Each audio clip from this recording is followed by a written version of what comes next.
Welcome to the Del Walmsley Radio Show. Listen and grow as Del questions the status quo, encourages you to think differently, and empowers you to make a better life. Get ready as Del challenges core beliefs, seeks the truth, and reveals the roadmap to the lifestyle you really want. And now your host, multi-millionaire, national award-winning investor, CEO and founder of Lifestyles Unlimited, Del Walmsley. Welcome to the Del Walmsley Radio Show, where the hype ends and the help begins. I'm your host, Del Walmsley, and as always, we're working on your financial freedom. Today, my friends, we're going to go to the mailbag, and just want you to understand that I take these emails openly from everybody. If you just email askdel at luinc.com, that's askdel, DEL1L, at luinc.com, which is Lifestyles Unlimited Inc., luinc.com. And some of them I answer directly back. Some of them might say, the question's too complicated to answer, without writing a book. So I'll do it on the radio show. And today we're going to start with one on the radio show that I bet I've answered 1,000 times over the last 30 years of doing this. It is probably the most misunderstood situation out there. And I'm going to try to attack it at least two different ways, maybe three or four different ways today. And that is the question of the 401k. This gentleman's question is, I recently retired, wish to diversify my investment with real estate. I have decent 401k balance, but not as much after-tax money to invest. Not as much after-tax money to invest. I'm assuming what that means is that he's got money out there to invest on that's not in his 401k. But not as much as he has in his 401k. The question then goes on, is there a way to invest in real estate using 401k without the tax hit of withdrawals? And it says, a few years ago I looked into self-directed that would allow this, but I found that I had very high fees and questionable reputation. That is absolutely the truth. So let's just start out with a simple concept. You work to earn money. When you earn money, you pay taxes on that money. If you earn more money, you pay more taxes. Now, that's if you're not earning it through real estate investments. Real estate investments allow you to earn money and defer the taxes, either long-term or forever, if you do it correctly. But in general, when we're out there working, when we're out there earning, we want to earn more money. And if we earn more money, we pay more taxes. So somebody comes along and says, okay, what we're going to do is we're going to let you take a part of the money you've earned and not pay taxes on it if you put it into a 401k. And so a person says, okay, that sounds good to me, except I don't have the money now. So we'll tell you what, we'll entice it. We'll match you up to 4% of what you earn. So that becomes the hook. What you don't realize is all you've done is you created a forced savings account. That's the only good thing about a 401k. It keeps it away from the spender in the family. Other than that, there's absolutely no benefit whatsoever, comparatively. What is the good part? You put it in there, you don't pay taxes on it because you don't get it. The money's not going into your hands. You haven't earned the money, right? It's deferred compensation. So if deferred compensation, a la pension, is a good thing, then why wouldn't you want a larger pension and less current compensation? Well, the same thing is true with the 401k. Why would you not want to put all of it in the 401k and defer all the compensation? Well, you don't want to, right? Now, many of you make a lot of money, a lot more than you need to survive.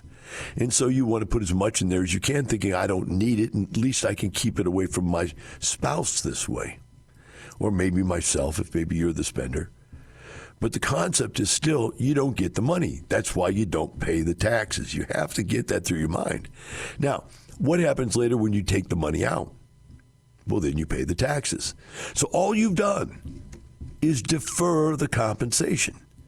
You say, well, the thing I've been told my whole life is that the money grows faster if you don't pay the taxes. And say, okay, well, let's think of the theory here for a second. Because I put $4 in there and didn't pay taxes to only have $2 left or $3 left, whatever it is, I have more money working to buy something. And if the guy puts 4 in there for me, it matches up, and now I've got 8. So instead of ending up with 3 outside of the 401k, in other words, I made 4, they took 1, I got 3. I now have 4 plus the 4 he matches, and now I have $8 in the account. So it grows faster. And that's the theory. Except the theory doesn't work. And the theory doesn't work for a very, very large reason. And that is the only place you put your money in those things is in accounts that are controlled, manipulated by the 401k administrator. In that case, they're not growing. There's massive fees on this stuff. And they're in stocks and bonds that go up and down, up and down, up and down. Really very slow growth. Very, very slow growth in the long run. Just about the time you need the money, there's a stock crash, and boom, you have not a 401k, but a 201k or a 101k. You've lost anywhere from 50 to 60% of your money on one of these stock market crashes. So it just doesn't work. The theory doesn't work. So let's just take it and look at it at a different point of view. Let's look at it this way. Let's say you have a 401k and I have a rent house.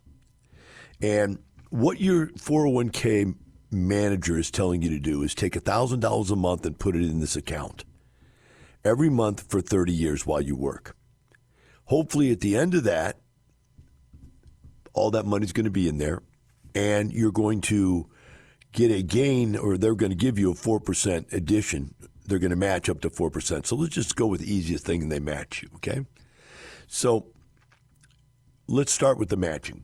When I go buy a rent house, I put $25,000 down and buy a rent house, and I capture, and this is all over the place, but I capture some amount of instant gain. I buy the house for less than what it's worth. So let's just make it easy and keep it even.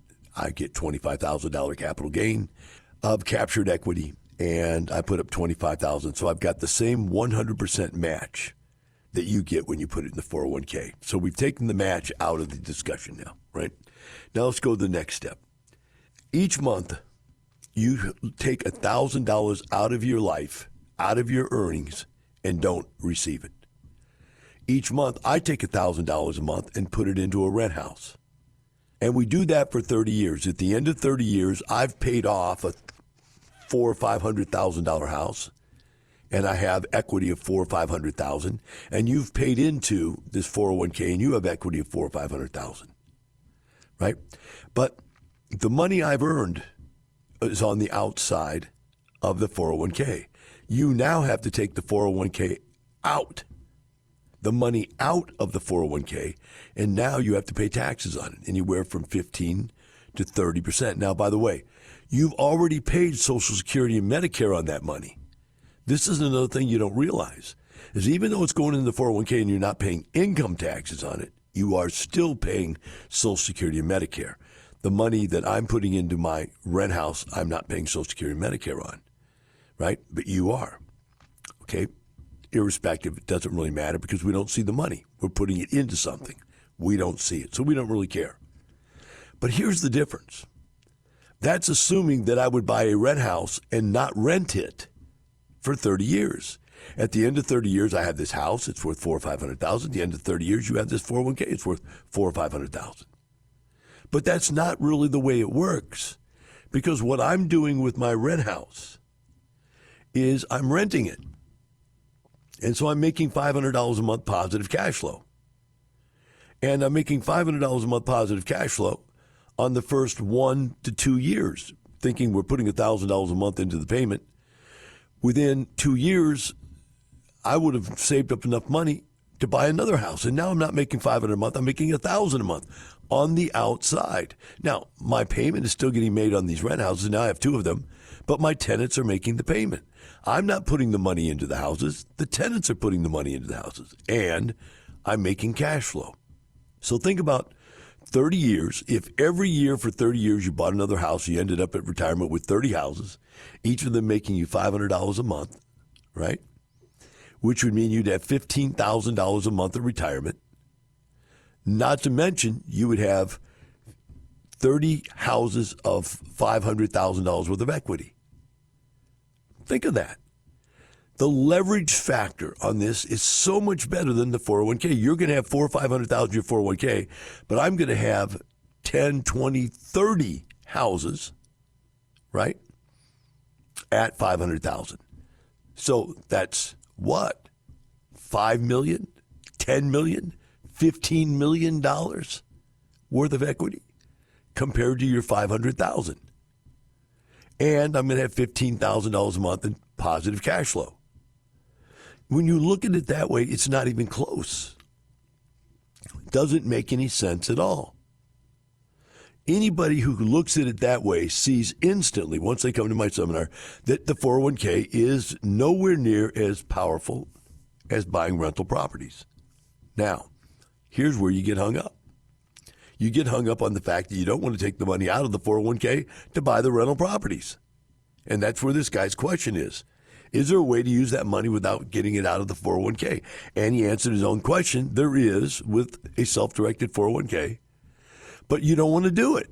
And why do you not want to do it? Because if you have a self-directed 401k and you make money, you don't get the money. It goes where? Back into the 401k. And because you put it back into the 401k, you haven't paid taxes on it. And you've taken a tax-deferred, tax-free income and turned it into earned income. So when you take it out of the 401k, all that money, that million, 5 million, 10 million, all becomes taxable. Because as soon as you earn money into a 401k, it becomes a part of your earnings. It's earned income. It changes what it is. So all of the tax advantages that come with real estate are lost. And there you are. You're in a place where now, to pull the money out to live off of it, you have to pay taxes on it. You've destroyed the perfect investment by putting it inside the 401k. On the other hand, you go, but if I take the money out, I don't have as much money as I had inside the 401k. No, you don't. But it doesn't matter because we are going to leverage the money. We are going to put 10 or 20% down at the most. Typically 10% is what we're putting down.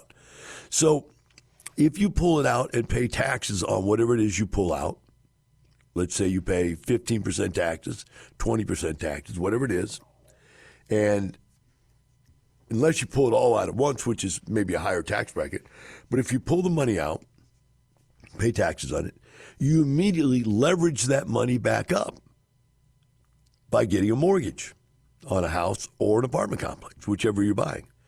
And so, well, you had $1 million in there and you took it out, and now your $1 million is only $800,000. That $800,000 becomes $8 million in leverageable real estate.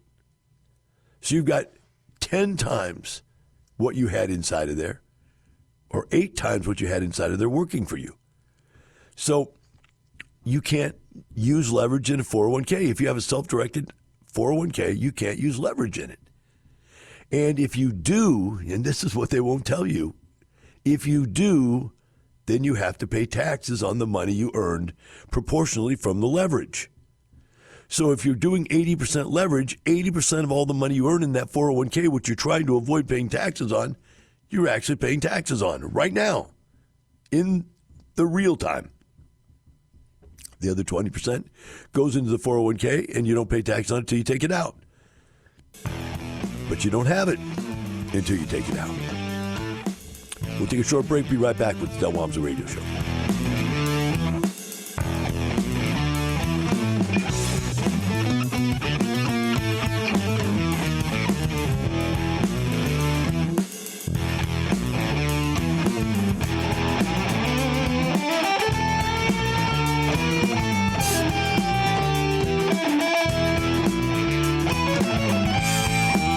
Teaching you with a roadmap to creating the lifestyle you really want. Keep listening. The Del Walmsley Radio Show returns in moments.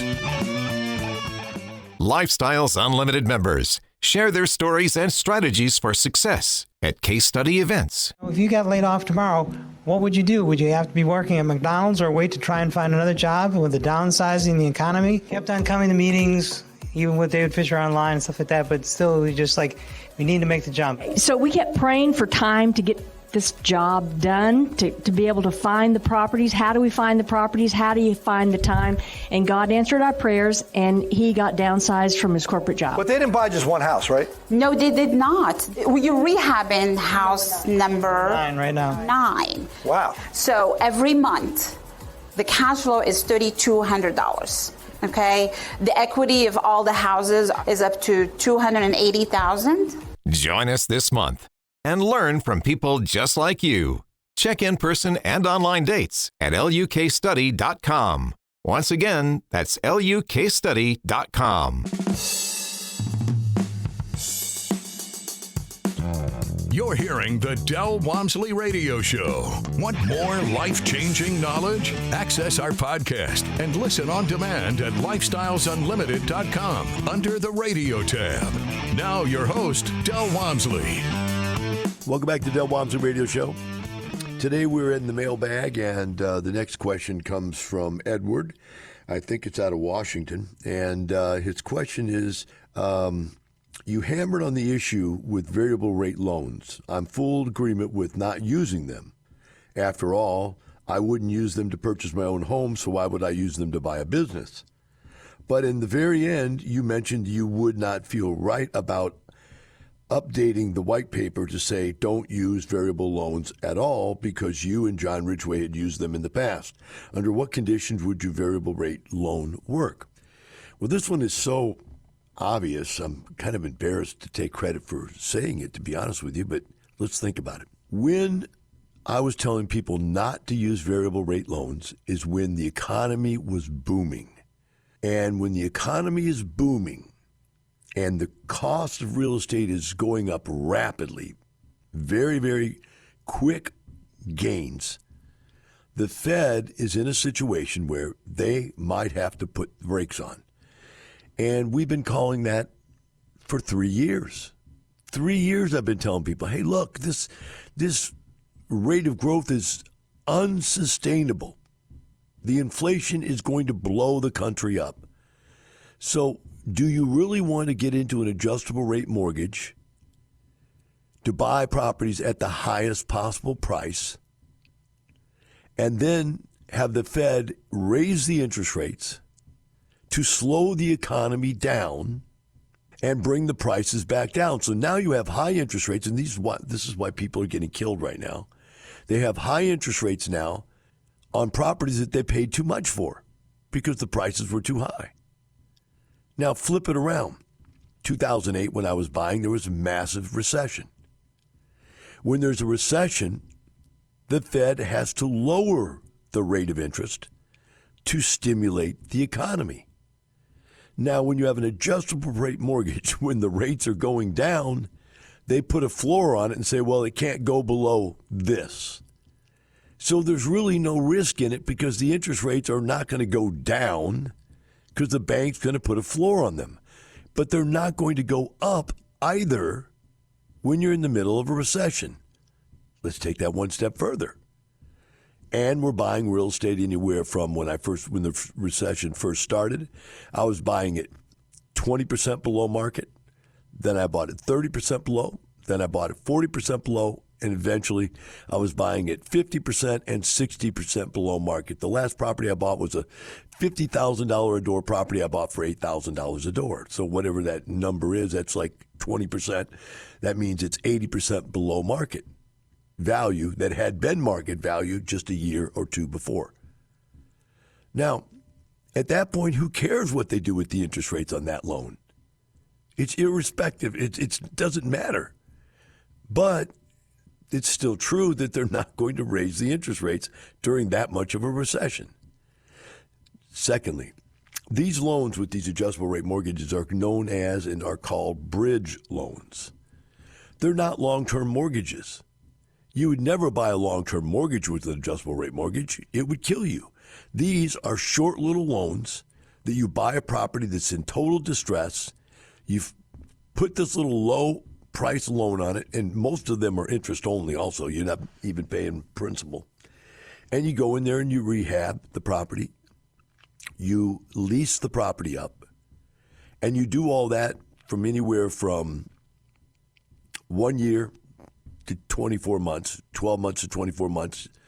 I've seen them go as long as 36 months, but I did a 320 unit that was completely empty. I did it in 18 months with John Ridgway. Best deal I've ever done, just working with John, and it really worked out well with me. But the bottom line was we took this 320 unit property. It was only 20% occupied, and that 20% of people were felons. I mean, they all had to be evicted, so it's really empty. And in 18 months, we totally renovated it and leased it back up to full. Now, Mark, John has got a lot of experience in this business. I've got a lot of experience in this business, so we have the advantage of being very good at what we do, right? But even if we hadn't have been, we had it penciled out for 24 months. We just got it done 6 months earlier than what we thought. In fact, not only did we get it done 6 months earlier, we got it done at $1.2 million cheaper than we thought we'd get it done. And so we saved our partners $1.2 million of holding costs, money we would have had to spend while we didn't have any tenants, and renovation costs. We got the renovation done cheaper. Maybe because we were the only thing going on at the time, because we're in a recession. Nobody had any work. So we were able to negotiate our prices. So this is why I can't change the white paper. And by the way, for those of you who don't know what the white paper is, we have a set of suggested practices and a set of rules that people have to follow, because we're all in a group together investing monies in different ways. I don't control the monies being invested. Each person decides if they want to either be a lead investor and go out there and put together a syndication, or they want to be a passive investor and go out there and get into somebody else's syndication, or they want to be an IRO, independent owner, where they go out and buy their own real estate by themselves. Each member makes that decision. But back to the question here, for Edward here, it's very obvious when these types of loans are very beneficial. We're coming back into this kind of a market. If the government goes into recession, and I think the possibilities, you have to think about this. One of the things politicians do to avoid recession is to create wars. And I'll tell you what, we got wars now on two fronts. We now have the Ukraine war, which we're spending billions of dollars on, and we now have the Israeli-Hamas war, which we're going to spend billions of dollars on. So the government is trying to spend its way out of going into recession by creating war. It's not the first time it's happened. And don't even begin to believe that they're not doing it on purpose. This whole thing was set up. If you think about it, we gave $5 or $6 billion, I think it was $5 billion, to Iran right before Hamas attacked Israel. Hey, just think of it. They're doing everything they could do to keep us out of recession. That's what they're working on. So if we go back into recession, if we do slip into it, although I find it hard to go into recession when you're spending billions and billions and billions of dollars on two wars, but if we slip back into recession, if that happens, then these adjustable rate mortgages will be fine, because they're going to be dropping the interest rate. Right now, I see nothing today that says they're going to drop the interest rate anytime soon. I don't see anything that says they're going to continue to raise it either. I think the Fed is kind of just where it's at right now. So having said that, an adjustable rate mortgage might be safe right now, but I wouldn't take the risk, because if inflation ticks up, every tick of inflation that goes up, the Fed is going to tick right back with more interest. The higher the interest rates, the lower the value of real estate. It's almost a direct corollary between the two. And so right now, we're able to buy real estate back at normal prices again. People out there are in a situation where they want to make money when they buy real estate. So if interest rates are 2%, you can pay way too much for the property and still make money. But if interest rates are 7 or 8, now you've got to buy the real estate at the correct price to make the deal work. And believe you me, those prices are occurring. Let's move on. This next question, email, if we could. It says, I listened to your radio show and I have a question. My dad recently passed away and left my 3 kids a good sum of money, $1.7 million. Right now, I have it in a money market with Fidelity, making 4.5% until I decide, as the only trustee of the money, how to invest. I'm worried about investing when I feel the current market could collapse at any time. One, it's a parent that is the trustee for these kids. And the fact that they've got $1.7 million for 3 kids and they can't spend it for 5 years, at the end of that 5 years, you literally could retire every one of those kids with that amount of money. That's a large amount of money. And we figure that we probably double our net worth in what we do every 2 to 3 years. So that could be $3.4 million at the end of 5 years, because this kid's 13, they can't spend the money till they're 18. However, your fear of the market crashing is exactly what's happening right now. The market is on a downward trend right now. And so if you knew nothing about real estate investing, it's very likely you would lose money by putting your kids' money into real estate.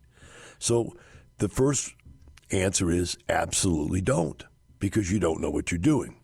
Now, here's the second answer. However, if you were willing to come in here and get educated, then I have no problem recommending you get into this real estate market right now, when it is probably the best real estate market I've seen since 2008, because you can buy stuff at very low prices if you know what low prices really are. So in this case, if you're willing to this parent, the mother, in this case, you want to make sure that if you're going to take that option, you get in here and get educated and get a mentor to help you every inch of the way. They can go do whatever they want to do in this world and have enough money to support them to do it for the rest of their lives. And you will have done that for them because you were willing to take the time to come get educated. That's the difference. You have to get educated. All right? So either way, great opportunity for those children and those kids.